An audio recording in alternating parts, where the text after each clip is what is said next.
그날 이후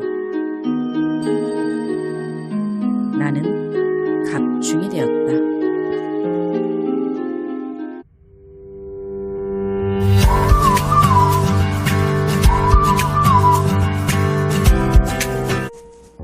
조미정 씨와 같이 읽어볼 책은 프란츠 카프카의 단편 소설 변신을 가져왔습니다. 네, 반드시 읽고 넘어가야 되는 교양서이기도 하죠. 네.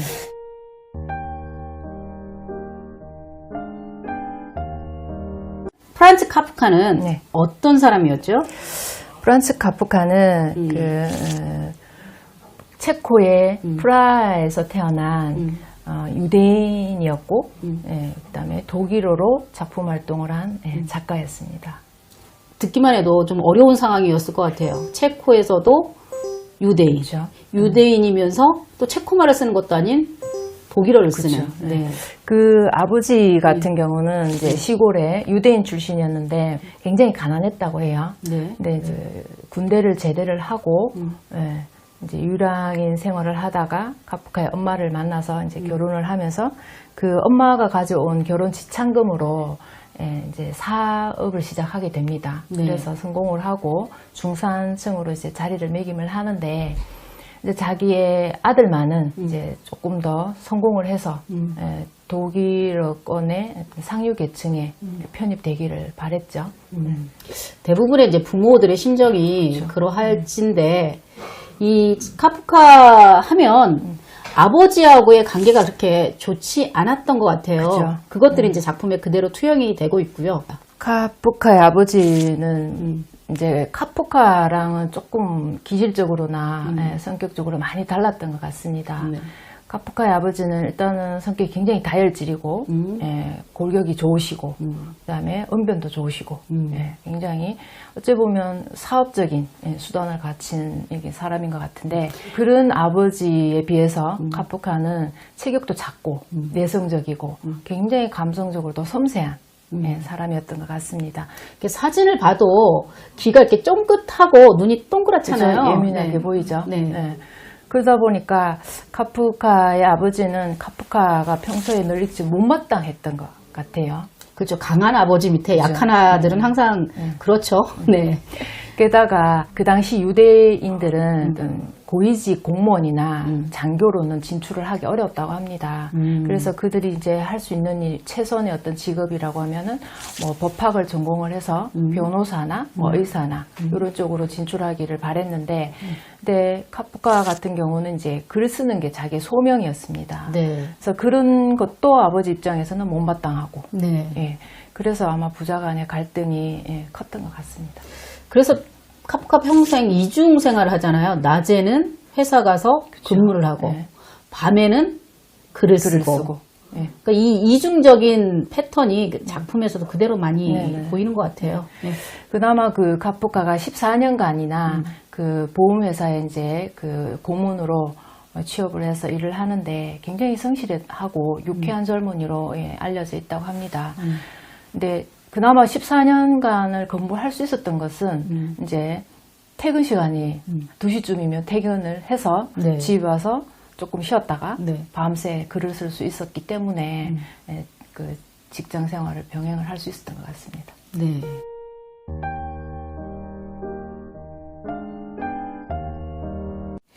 어머니하고는 어땠나요? 카프카 작품들 중에 네. 어머니의 역할이 굉장히 네. 작거나 안 보이거나 네.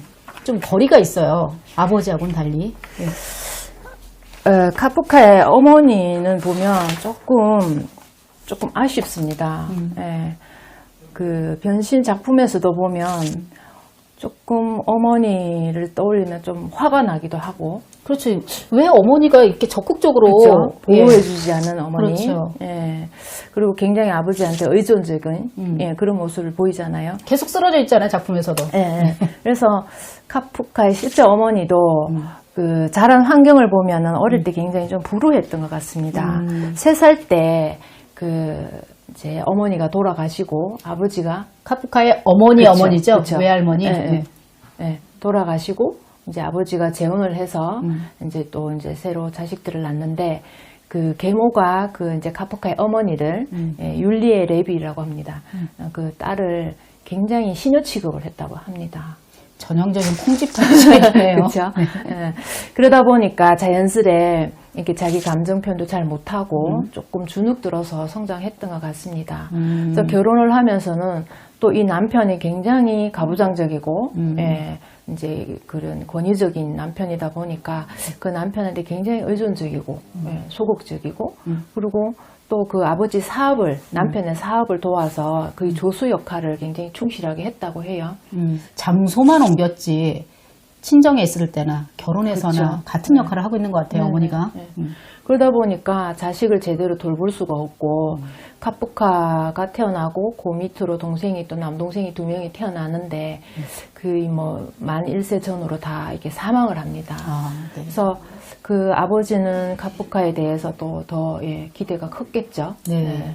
그리고 근데 그 유약한 아들에 대해서 어머니는 또 거의 아버지의 전적인 조수 노릇을 하는 대신에 어머니로서는 약간 조금 결핍감이 있었던 것 같습니다. 네.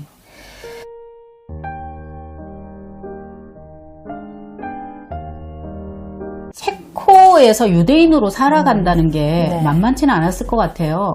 네. 그죠?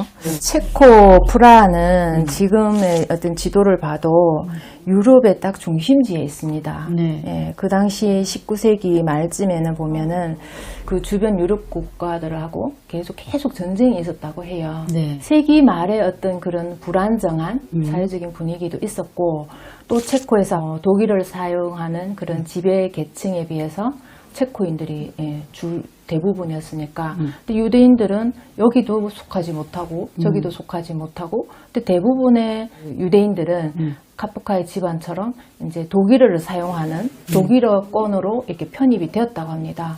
그러면은 대다수를 차지하고 있는 체코인들에게는 이렇게 적대자의 이미지로 그렇죠. 비춰줄 수밖에 없었을 것 같아요. 네. 그래서 굉장히 공격도 받고 이게 실제 가게를 운영하는데 이제 타격을 입기도 하는데 카프카 아버지 같은 경우는 체코도 사용할 수 있었고 네. 아마 사업 수단이 좋았던 것 같습니다. 그래서 큰 피해 없이 이렇게 잘 유지를 했다고 합니다.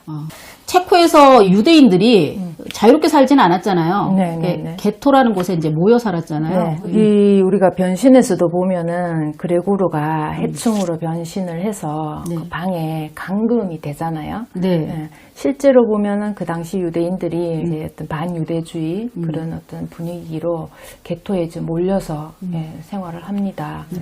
굉장히 이제 외부로 알려지기로는 굉장히 비위생적이고 굉장히 좀 열등한 그런 이미지로 좀 비춰져 있죠. 방금 말씀을 들으니 그 이제 우리 변신에서 그 방에 감금된 그레고르하고 상황이 좀 비슷한 그렇죠. 것 같아요. 네. 네.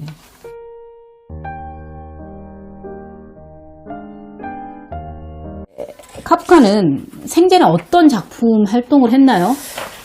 이 카프카가 어릴 때부터 글 쓰는 걸 굉장히 좋아했다고 해요. 네. 그래서 아버지가 이렇게 아버지한테 글을 썼다고 이렇게 보여주면 아버지는 한 번도 인정을 해주지 않았다고 합니다. 그렇죠. 그래서 그럼에도 불구하고 카프카는 이제 계속 글쓰기를 멈추지 않는데 지금 알려진 거는 이제 변신을 제외하고는 대부분 미완성 작품으로 마무리가 돼 있고요. 지금 많이 알려져 있는 책이 이제 선고라든지 유영지에서라든지 그런 시골 의사 뭐 이런 책들이 있습니다.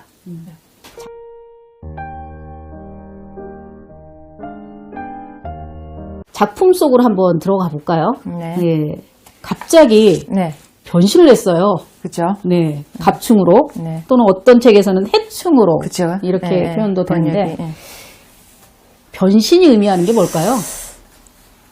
변신은 정말 다양하게 해석할 수 있을 것 같아요. 네. 이제 카프카 문학의 특징이기도 하고요. 네. 딱 한 가지로 이렇게 뭐 해석한다는 거는 굉장히 좀 위험한 발상인 것 같고 처음에 이제 아까 약간 언급되었던 그 유대인들에 대한 어떤 유럽인의 시선들, 유럽인의 해충이다 이런 어떤 차별과 편견을 받았지 않습니까? 네.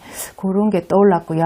또 하나는 보면은 카프카가 자기가 원하는 길은 글 쓰는 길이었는데 실제로는 가정을 위해서 또 직장 생활을 병행을 했잖아요. 네. 그래서 보면 원하지 않는 일을 했던 거죠. 그런 거에 대한 어떤 자기 욕구의 분출, 그렇게도 볼 수 있을 것 같아요. 네. 해충으로 변해서 이제 출근을 안 해도 되잖아, 그죠? 그렇죠. 네. 더 이상 그 사회가 자기한테 요구했던 것 의무들을 네네. 다 안 해도 되는 존재가 돼버린 거죠.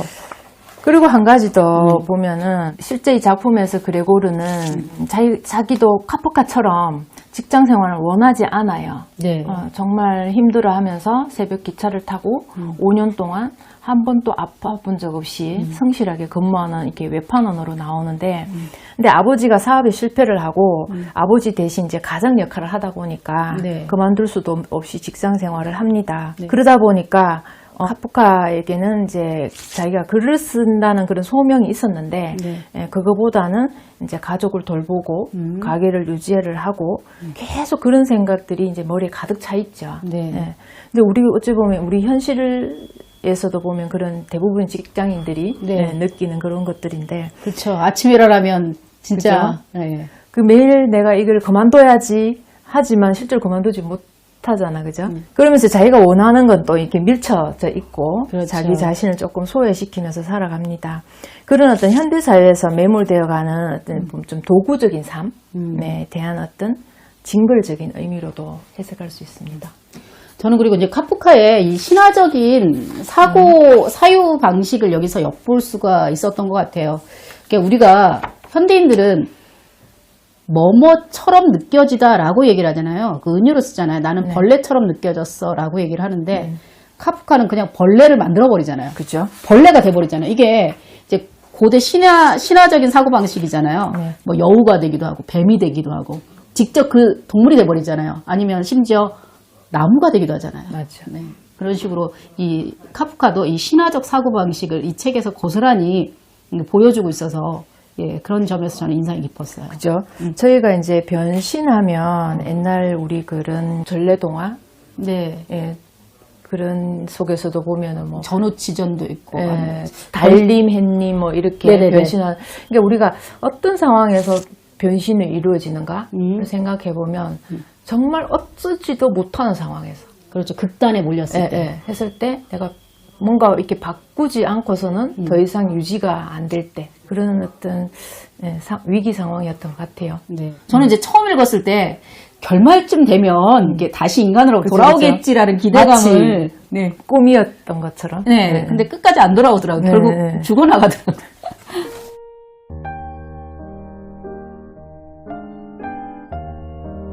그레고르가 이제 갑충으로 변신을 했잖아요. 네.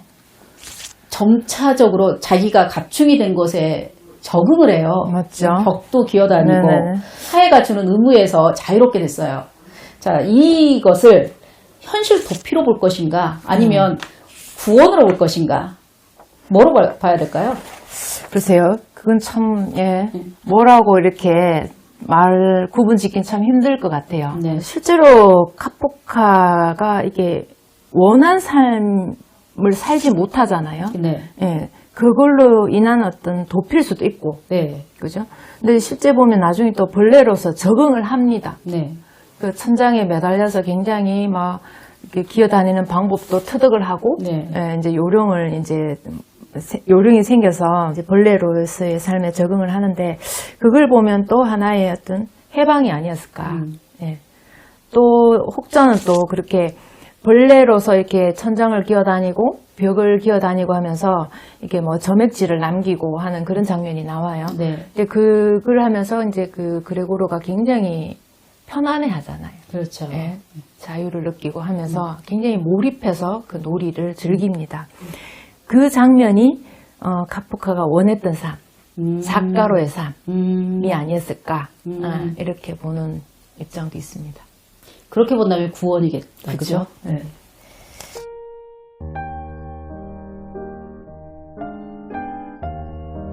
결국 그레고르는 죽음을 맞이하잖아요. 네. 그래서 이제 하녀의 빗자루에 쓸려서 나가는데요. 네.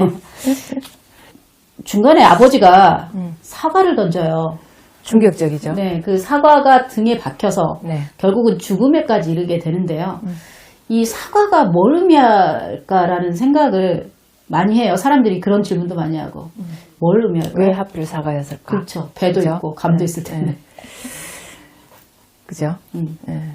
근데 이제 사과는 뭐 유럽 식탁에서는 아주 흔한 재료잖아, 그죠? 네. 식탁에 이제 흔히 볼 수 있는 그렇기도 하는데 저는 그 아담과 이브의 그 선악과 네. 그 사과를 떠올렸어요. 네. 거기서 보면은 아담과 이브가 그 이제 신이 절대로 손대지 말라고 하는 선악과를 따서 먹은 후에 변하잖아요. 그렇죠. 그죠? 부끄러움도 알고 그죠? 예, 어떤 선악도 생기고. 인식이 생깁니다. 어떤 뭐 부끄러움, 죄책감, 이게 자신의 어떤 그 환경을 인식하는 능력이 생기는데 그 사과는 아버지가 던진 사과긴 하지만 어찌 보면은 아버지와 그 아버지 세대들 유대인으로서 어떤 정체감을 상실하고 세속적으로 살아가고 있는 그런 기성세대 유대인들에 대한 어떤 예, 비난이 아니었을까. 예. 그래서 약간 이 변신이 처음 나왔을 때 그 프라 유럽 그쪽에서 이제 그 책을 읽어봤을 거잖아, 그죠? 읽었던 사람들이 대부분의 사람들 이거 우리 얘기다. 아하. 이렇게 공감을 했다 하더라고요. 아. 그래서 어째 보면 이 사과는 그 에덴 동산의 선악과처럼 그 카프카가 평소에 책의 어떤 기능, 우리 내면의 얼음을 깨는 도구여야 한다, 도끼여야 한다라는 그 사과랑 그 도끼랑 사과가 연결되지 않나 이런 생각이 듭니다. 네. 모든 변신은 기회입니다. 여기는 인문숲입니다. 이 영상은 지역신문 발전기금의 지원을 받아 제작합니다.